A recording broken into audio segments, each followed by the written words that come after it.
Новогодишните и божитните празници се вистинска можност за декорирање на елката, украсување на просториите и празничен дух кој во тоа време не мами. Тоа е време кога семејството се собира, кога се разменуваат подароци и кога се прават планови за годината што предстои.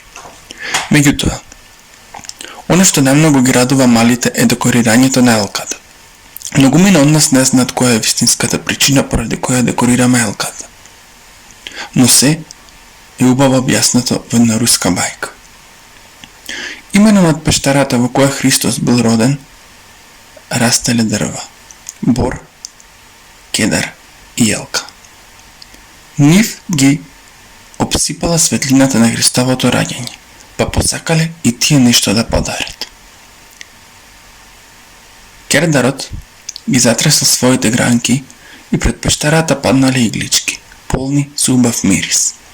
Борот ги спуштил на јубавите шишарки, додека елката горчливо плачела поради тоа што намала мирис на игличките, ето имала шишарки. Нејзините слози ги видела звездата, па се сожалила. Испратила мала звезда да се спушти на нејзиниот врв.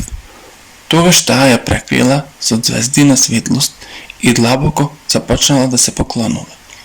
Ја спуштила звездичката пред пештарата, каде во јаслите на сламата лежал Христос.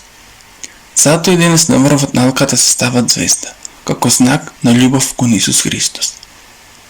Подароците кои се поставуваат под елката се потсетување на Христовото раѓање и баш таа радост треба да ги израдува децата.